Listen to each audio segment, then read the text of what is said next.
Welcome to Dunia Anak Cerdas. Efek Mandela. Pernahkah Anda bersikeras bahwa ujung ekor Pikachu memiliki garis hitam, lalu merasa terkejut ketika memeriksa gambar aslinya yang ternyata polos? Fenomena ingatan kolektif yang keliru ini dikenal sebagai efek Mandela. Fenomena ini berasal dari kasus banyak orang, khususnya di Amerika, yang yakin bahwa Nelson Mandela wafat di penjara pada 1980-an, padahal beliau dibebaskan pada 1990 dan meninggal pada 2013.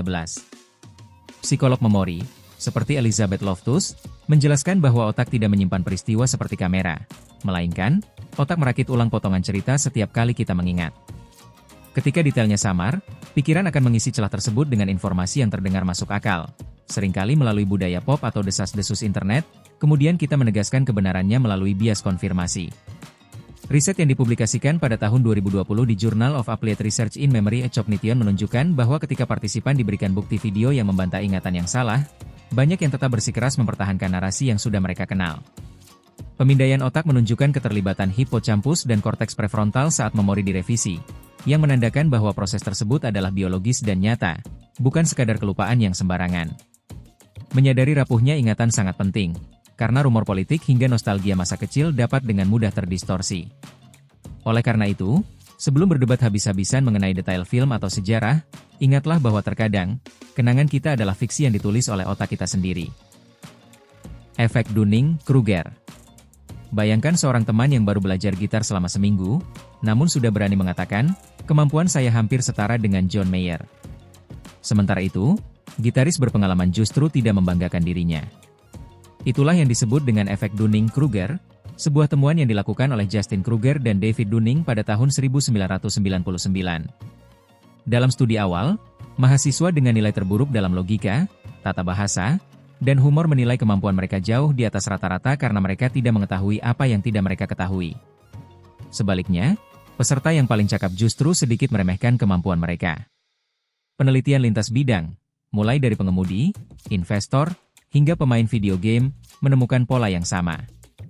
Walaupun riset neuroimaging masih dalam tahap perkembangan, beberapa studi menduga bahwa area evaluasi diri di korteks prefrontal bekerja kurang optimal ketika kompetensi individu minim. Menariknya, fenomena kebalikan juga terjadi, yaitu sindrom impostor, di mana orang yang ahli merasa bahwa dirinya belum cukup pintar. Solusi untuk mengatasi hal ini adalah dengan memberikan umpan balik yang objektif serta membiasakan diri dengan metakognisi. Sebuah eksperimen yang dilakukan pada tahun 2021 di University of Edinburgh meminta peserta untuk menjelaskan dasar dari jawaban mereka sebelum menilai diri sendiri, yang dapat secara signifikan mengecilkan kesenjangan antara rasa percaya diri dan kenyataan. Oleh karena itu, sebelum merasa terlalu percaya diri atau merasa minder berlebihan, tanyakan pada diri sendiri, apakah kemampuan saya sudah diukur dengan data, bukan hanya berdasarkan firasat? Baader-Meinhof, ilusi frekuensi. Pernahkah Anda merasa bahwa setelah mempelajari kosakata baru, kata tersebut seakan-akan muncul di mana-mana? Itu bukanlah tanda dari semesta, melainkan fenomena yang disebut ilusi frekuensi, yang dijuluki Baader-Meinhof setelah sebuah forum pada tahun 1990-an yang secara kebetulan membahas kelompok militan Jerman tersebut berulang kali. Linguistis Arnold Zwicky mempopulerkan istilah ini pada tahun 2006, menjelaskan bahwa dua mekanisme berperan dalam fenomena ini, yaitu perhatian selektif dan bias konfirmasi. Sistem retikular otak menyoroti informasi yang relevan, sementara bias konfirmasi membuat setiap kemunculan kata tersebut terasa sebagai bukti bahwa kata itu tiba-tiba marak. Survei laboratorium yang dilakukan pada tahun 2019 mencatat lonjakan aktivitas pada lobus parietal kanan, yang berfungsi untuk memperjelas perhatian, segera setelah peserta mempelajari istilah baru. Di era algoritma seperti sekarang, ilusi ini semakin kuat.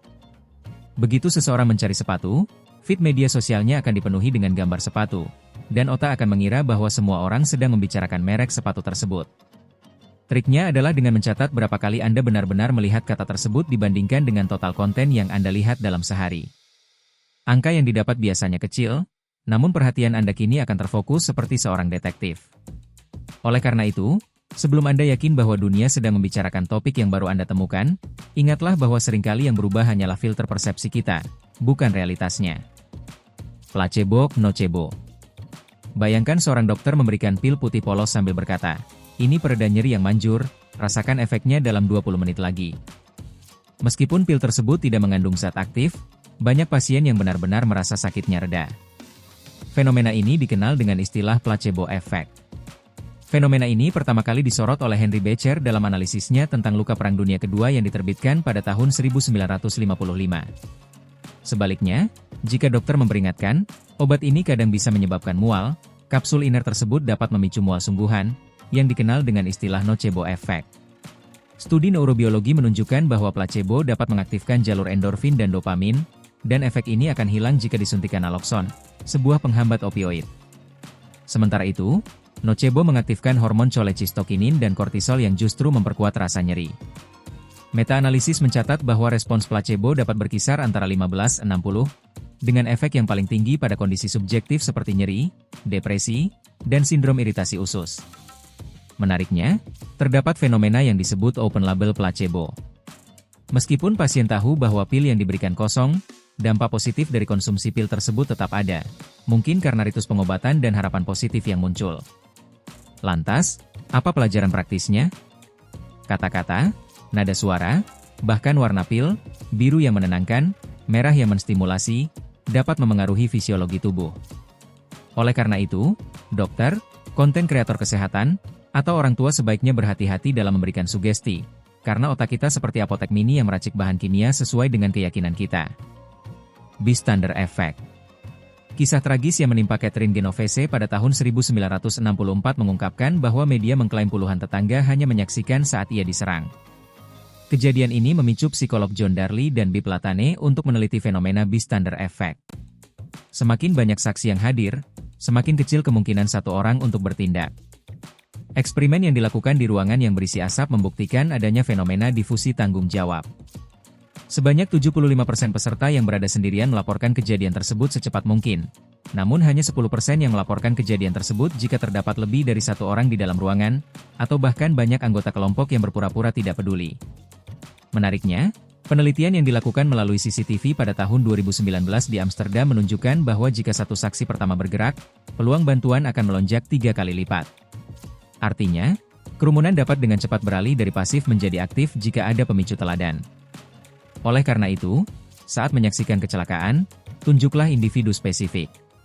Misalnya, dalam situasi kecelakaan, Anda bisa memberi arahan seperti, "Ibu berbaju biru, tolong telepon ambulans," agar tanggung jawab dapat terkunci pada individu tersebut. Dalam ruang digital pun hal serupa terjadi. Platform sosial yang menampilkan pesan tulisan, "Belum ada yang melaporkan," membuat pengguna lebih sigap untuk menekan tombol report. Kesimpulannya, jangan menunggu orang lain terlebih dahulu. Jadilah saksi pertama yang memutuskan rantai diam. Efek McGurk. Cobalah untuk memutar video yang menunjukkan bibir mengucapkan "gaga", namun dengan audio "baba". Banyak orang, termasuk mungkin Anda, akan mendengar "dada". Itulah yang disebut dengan efek McGurk, yang pertama kali dilaporkan oleh Harry McGurk dan John McDonald pada tahun 1976. Superior temporal sulcus di otak bertugas menyatukan suara dan gerakan bibir. Jika keduanya tidak sinkron, otak akan berkompromi untuk menciptakan fonem baru. Apabila Anda menutup mata, ilusi tersebut akan hilang, yang sekaligus menjadi bukti kuatnya integrasi audiovisual dalam proses persepsi kita. Beberapa penelitian menemukan bahwa penutur bahasa tonal, seperti Mandarin, sedikit kurang rentan terhadap efek ini, mungkin karena dalam bahasa tertentu, bobot nada memiliki pengaruh yang lebih besar. Namun, hasil penelitian ini masih bervariasi di berbagai tempat dan memerlukan eksplorasi lebih lanjut. Fitur video konferensi dengan keterlambatan beberapa milidetik dapat membuat rapat menjadi melelahkan, karena otak terus-menerus mencoba menyatukan sinyal yang tidak cocok. Menariknya, tim forensik juga memanfaatkan prinsip ini.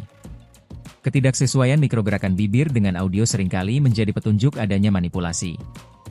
Jadi, jika dialog dalam film yang Anda tonton terasa janggal, mungkin bukan pengeras suara yang rusak, melainkan mata kita yang sedang menipu telinga. Disonansi kognitif. Bayangkan setelah membeli ponsel mahal, Anda membaca ulasan di media sosial yang menyebutkan bahwa baterai ponsel tersebut boros. Daripada menyesal telah membeli ponsel tersebut, Anda berkata, "Tak apa, kamera ponsel ini terbaik di kelasnya." Fenomena ini disebut disonansi kognitif, sebuah istilah yang dicetuskan oleh Leon Festinger pada tahun 1957. Otak tidak suka memegang dua keyakinan yang bertentangan. Oleh karena itu, keyakinan, "saya pembeli cerdas," bertentangan dengan keyakinan, "produk ini jelek," sehingga otak Anda berusaha merasionalisasi situasi tersebut. Dalam eksperimen klasik, peneliti membayar peserta sebesar $1 atau $20 untuk memuji sebuah tugas yang membosankan. Peserta yang dibayar sedikit, yaitu $1, cenderung meyakini bahwa tugas tersebut adalah tugas yang menyenangkan, karena bayaran yang mereka terima tidak cukup untuk menutupi kebohongan yang mereka buat. Sebaliknya, peserta yang dibayar banyak, yaitu kelompok yang menerima $20, memiliki justifikasi yang cukup untuk berbohong, yaitu uang yang mereka terima, sehingga mereka tidak mengalami disonansi kognitif yang kuat. Akibatnya, mereka tetap mempertahankan keyakinan awal bahwa tugas tersebut membosankan. Pemindaian fMRI menunjukkan bahwa anterior cingulate cortex, yaitu area yang berfungsi sebagai alarm konflik, serta insula, menjadi aktif ketika disonansi muncul, mirip dengan respons terhadap nyeri fisik. Disonansi juga bisa bersifat positif, misalnya pada perokok yang telah menyadari risiko kanker menjadi lebih termotivasi untuk berhenti merokok.